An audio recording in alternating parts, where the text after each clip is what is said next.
Assalamu alaikum wa rahmatullahi wa barakatuh. My name's Liaqat Zaman and I've done a few videos in the past.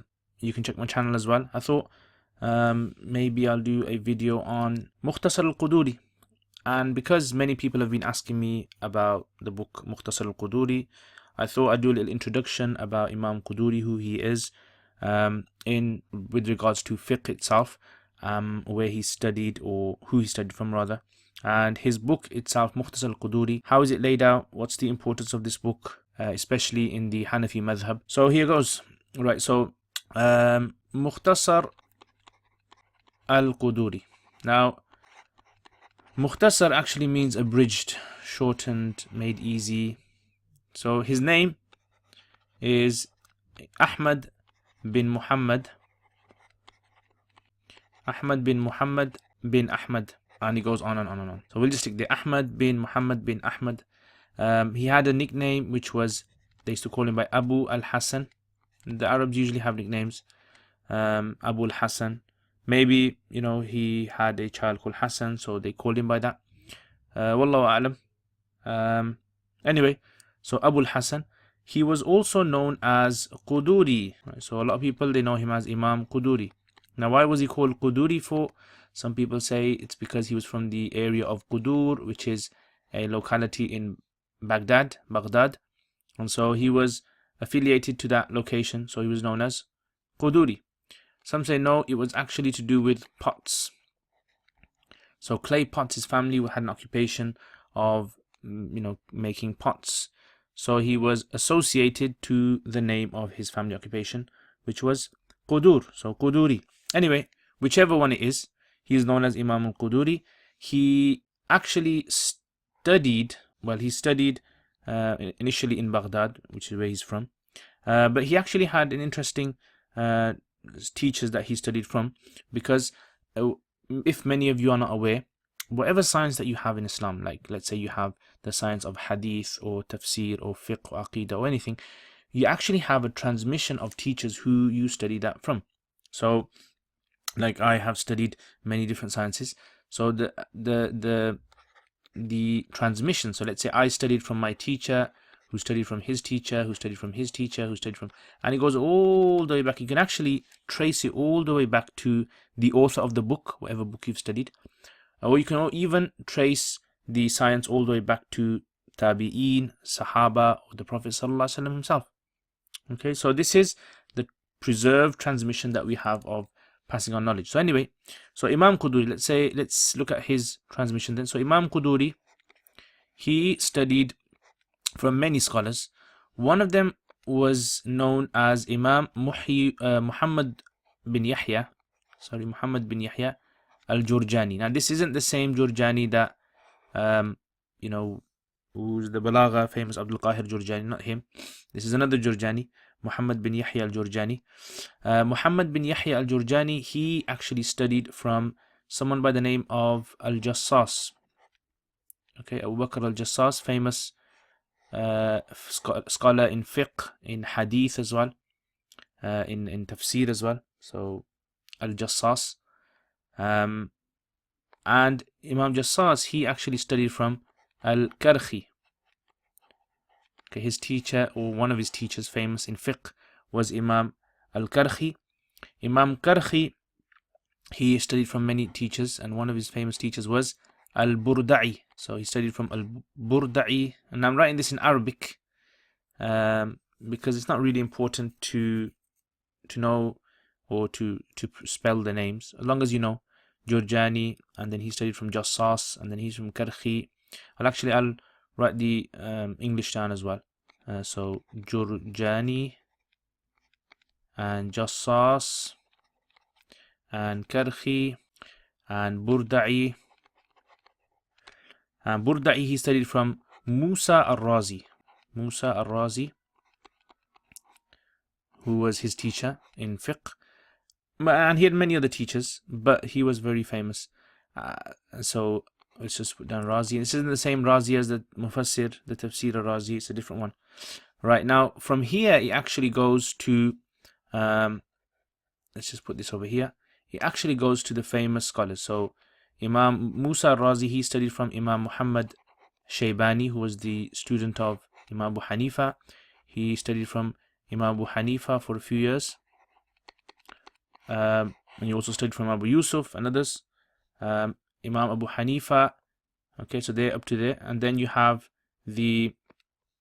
before them, you have Imam Abu Hanifa's teacher, who was Hamad.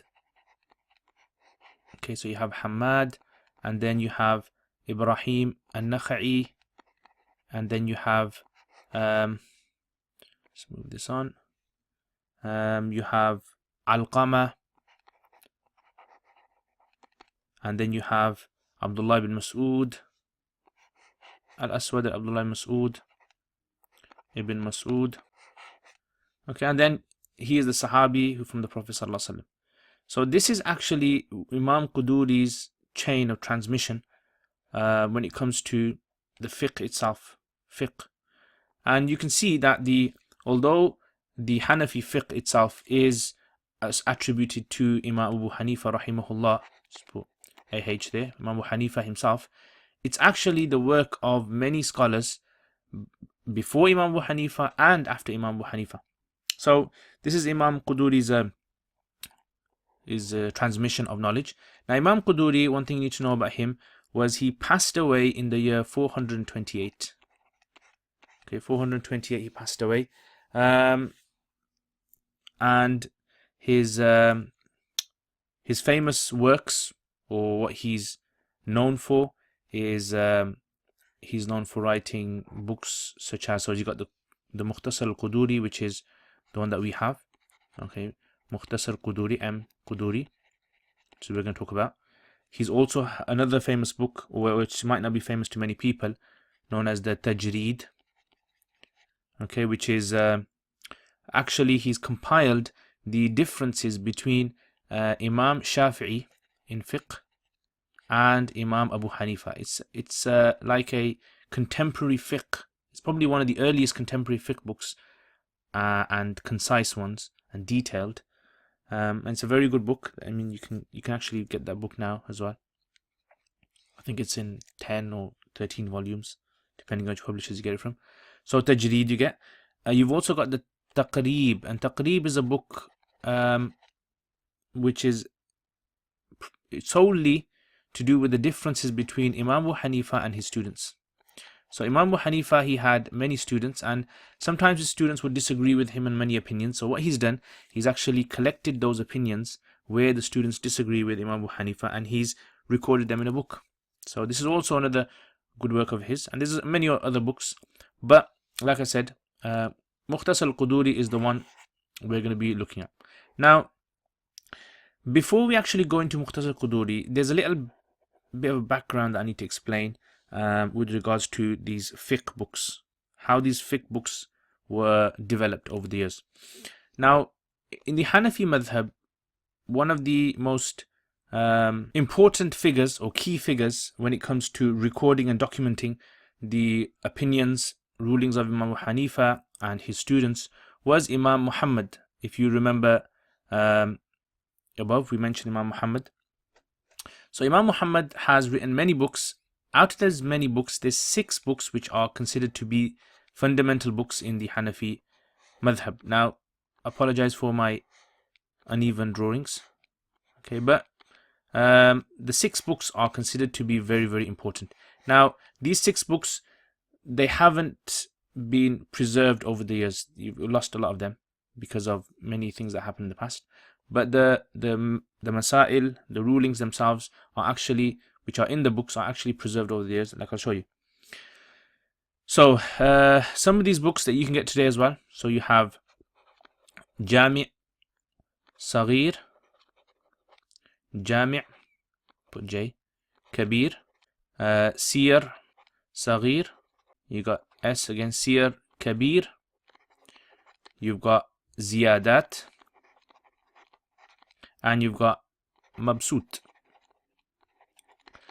Okay, so some of these books you can actually get today. Jami' al-Saghir, you know, I've seen that, and I have a PDF version of it, so you can get that. Jami' al-Saghir, Jami' al-Kabir, you can get those. Siyar al-Saghir, Siyar al-Kabir, I haven't found those. Ziyadat, Yep, I've got a commentary of that.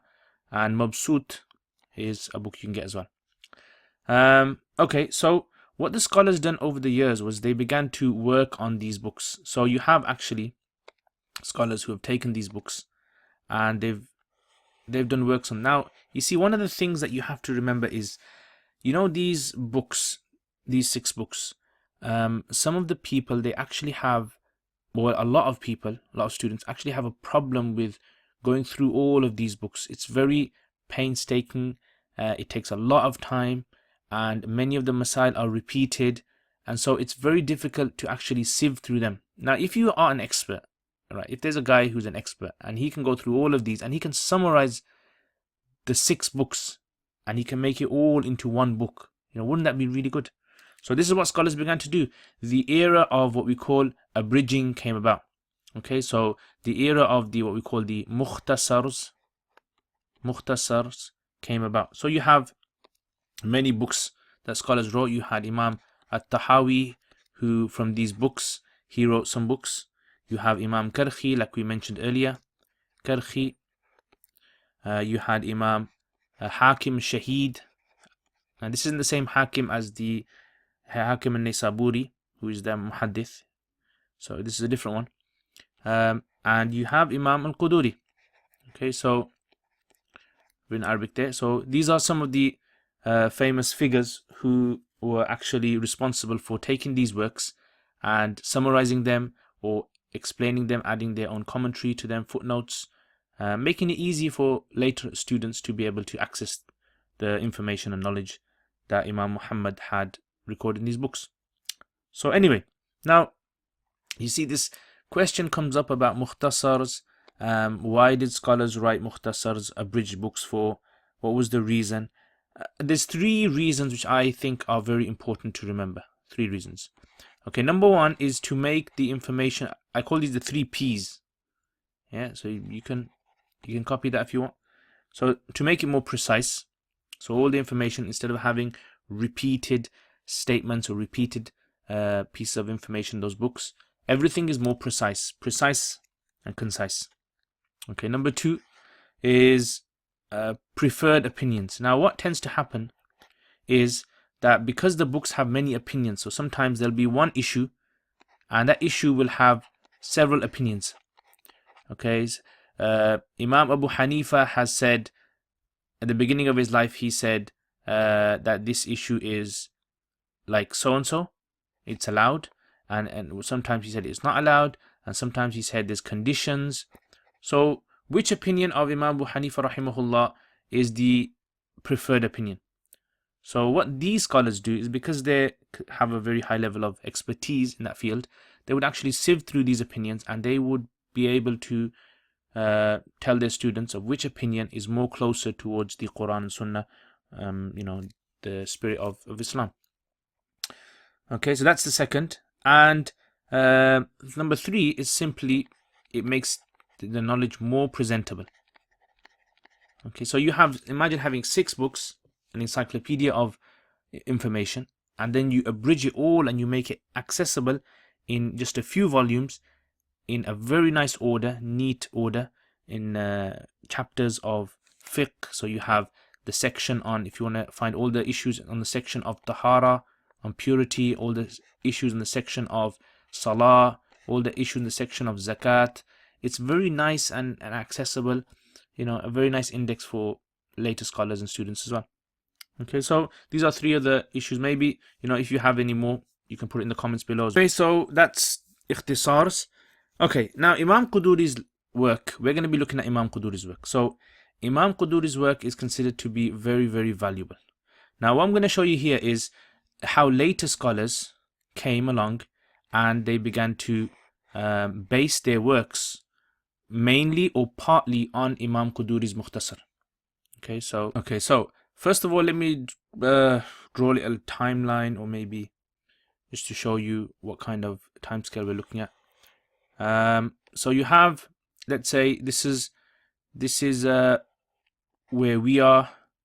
This is where the time of the Sahaba, the companions, this is their time. Imam Abu Hanifa rahimahullah, he came about here, let's say. And Imam Qudoori, he actually came roughly about here. So Q for Qudoori. And then later scholars came after that. So he came roughly in the 5th century. Okay, so 500s, 400. Yeah, so he came about here. Anyway, so let's look at the later works that have been done.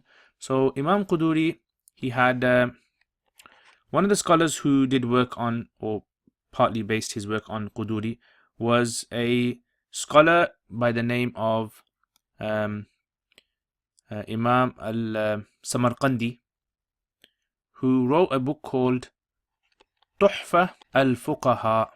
Tuhfa al-Fuqaha. Now, this was another abridged work that was done, and it was partly based on Qudoori's work as well.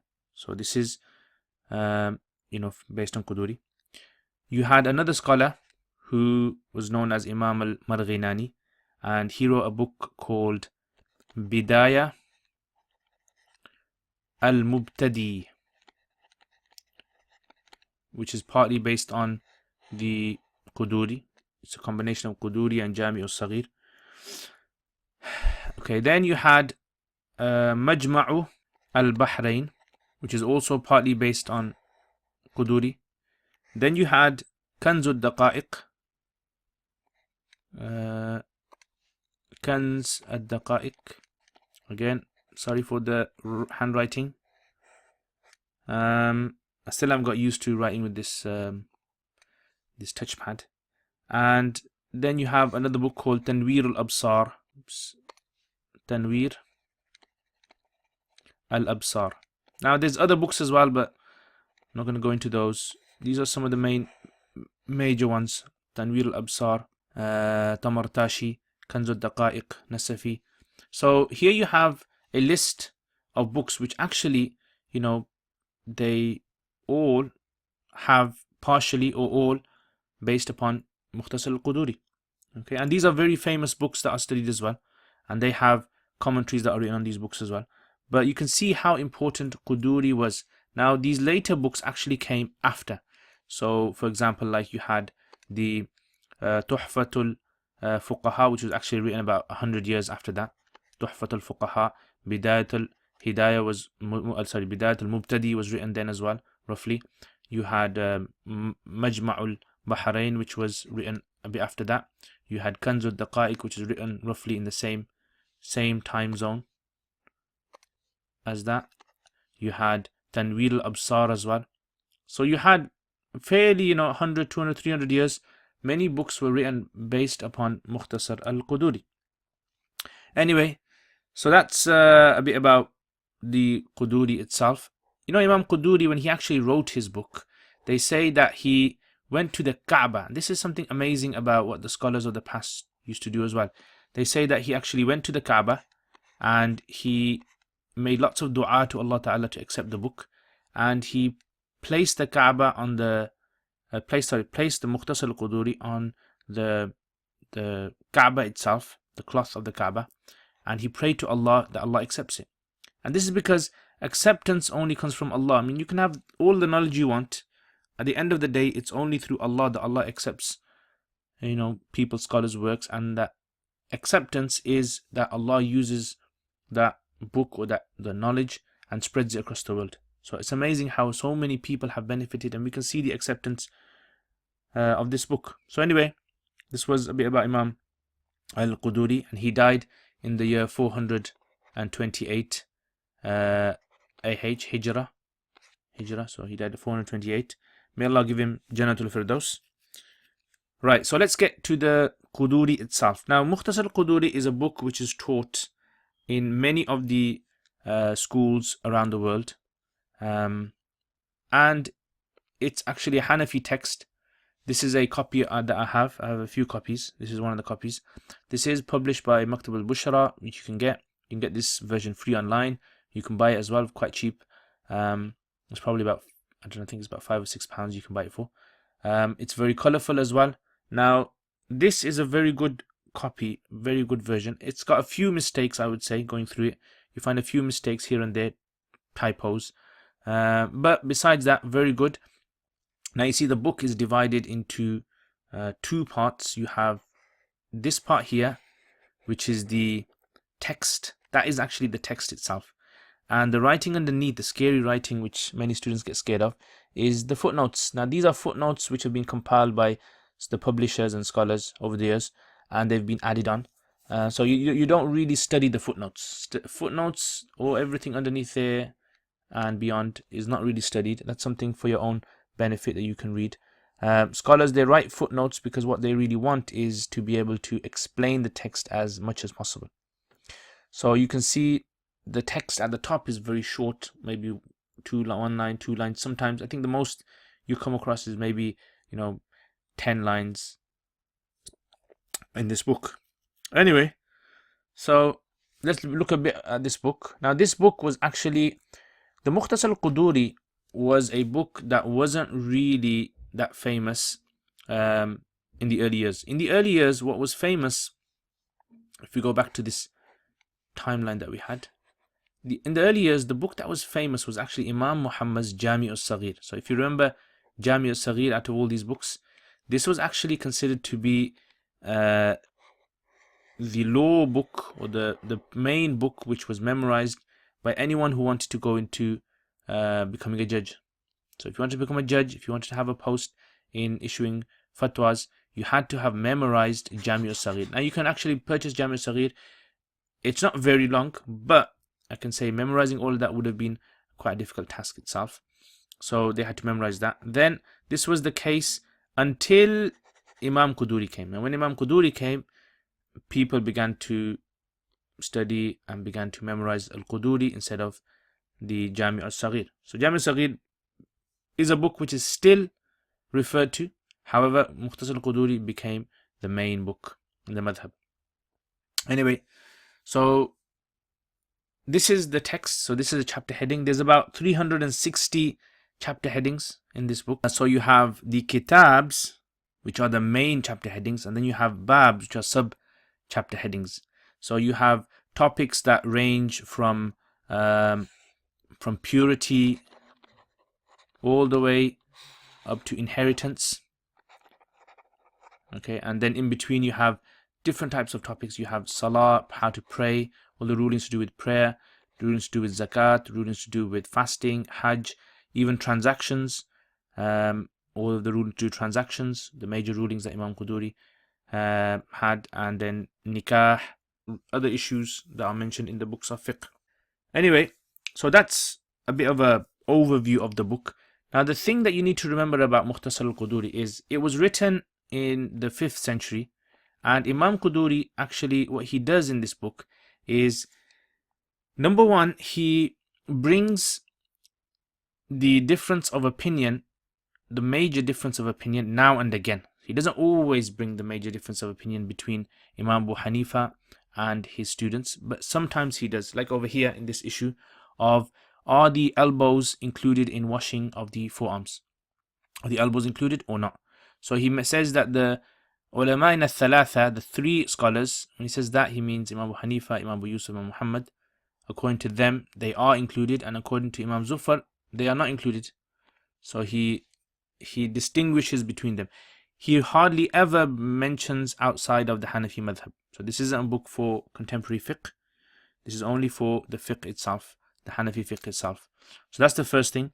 The other thing is that the text is very easy to follow. I mean, a person who knows Arabic would be able to read this text and understand the words at least very, very easily. Terminology is something obviously you'd have to study. The other thing is that sometimes he quotes verses of the Quran. So like over here, he has the verse of the Quran, Ya ayyuhal ladina amanu idha qumtum ila salati, to the end. Sometimes he actually quotes hadith as well. So he mentions the hadith, the thing is, he doesn't always reference the hadith, so he won't say which book this hadith is mentioned. So this is why you find later scholars, commentators, mentioning where that hadith is, whether that hadith is strong, whether it's weak, whether there's another hadith that exists which is stronger than that. So you'll find that as well. A third thing that you'll find is that Imam Qudoori actually generally you'd say, bases the main text itself on the opinion of Imam Abu Hanifa, and then wherever there is a divergence, wherever one of the students has diverged, he'll quote that as a side mas'ala. So he'd say the main issue is what Imam Abu Hanifa says, and then he sometimes says, well, one of Imam Abu Hanifa's students has also said this. So the main text is based upon a lot of what Imam Abu Hanifa rahimahullah has said. So this is why not every issue in this book is taken as what we call the mufta bihi, the mas'ala which we practice, we act upon. Because like we said, if you go back to, if you have the timeline of the fiqh timeline, what tend to happen was that when you had a timeline, in the early days, let's say Imam Qudoori, the masail that he quoted, there may be later scholars who actually say, criticize Imam Qudoori and say, well, you know, Imam Qudoori has called using the miswak as a sunnah. In fact, it's actually a mustahab. Or some of the terminology that Imam Qudoori says that this is sunnah, where in fact it's supposed to be a wajib. So later scholars have come along and they've actually criticized Imam Qudoori's. They've looked at it and they've said, no, it actually doesn't fit in with what the Quran and Sunnah is saying, or maybe with what the Hanafi earlier books are saying. So they'll actually change the mas'ala, meaning that they'll issue the fatwa not on what Imam Qudoori says, but on what other more stronger opinions out there have been given by scholars. Okay, so that's something to remember. And besides that, I mean, I don't think there's anything else for me to mention. It's a very, very good book to study, especially for the Hanafi fiqh. If you're studying Hanafi fiqh for the first time, many places they start with this text. I would say you don't start with this text initially. The reason for that is because when you study fiqh, what you want is you want to be able to understand the masail for yourself first of all. So maybe you can start off with, if you want to study Hanafi fiqh, Nur al-Idah is a good book to study. There's also Fiqh al-Muyassar is a good book to study. So Nur al-Idah, Fiqh al-Muyassar. There's also al-Hadiyya Ala'iyya. Now these are very good books because these were written later on, and the scholars that came later on had access to more information, they had access to more knowledge, more books out there as well. So they were able to refine the earlier opinions and to get more of a better understanding of the Hanafi madhab, you know, in issues. So I hope that makes sense. And if you have any questions, any suggestions, I know the videos actually become very long. I actually intended to only make it for about 10-15 minutes, but you know, you can see all the issues that are very important to explain before going into this book. Yeah, I mean, that's that. One thing I would say, if you're studying this book and you want to know, for example, how should I study this book, what I would suggest is this. First of all, try to understand each individual word of the text. That's the first thing.